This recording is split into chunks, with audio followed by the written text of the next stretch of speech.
මොකද ගන්නේ? මෙන්න මේක වීඩියෝ එක හරියට අල්ලන්නේ ඇඟිල්ල හරියට.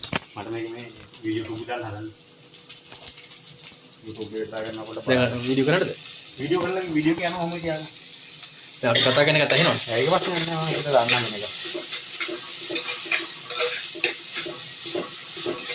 ඔය බලාගන්න අපි මේ හදන්නේ මාළු පිරිමිරිසට හදා ගන්න හැටි. රසම රස කෑම වෙලක් ගන්න ගලප ඉස්සරවල. මුලින්ම අපි ඉදුරු හරියට බදාගත්තා. ඊට පස්සේ රම්බ එකකට පිංචා කොණ්ඩ පොට්ටු එනසාල් සියලුම දේවල් දාලා තින්නේ.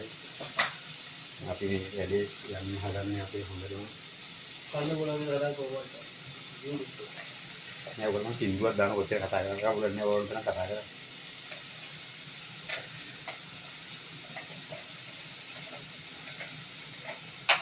දැන් මේ රන් පාගොන් පොඩ්ඩක් බදගන්න ඕන. අනුනන පාටයි. රන් පාටෙන් දෙන්නම්.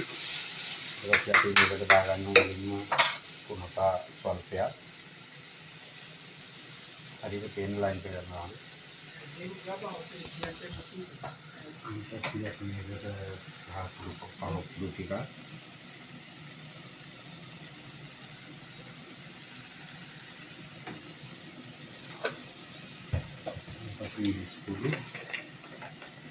අර හැඳියාන මුල් පේනවා. ඒක තමයි. කුස්සිය ගොයනකොට එහෙම වෙන්නේ නැහැ.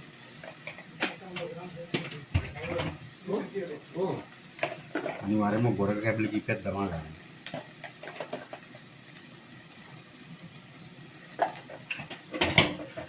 ගම්මිරිස් වලට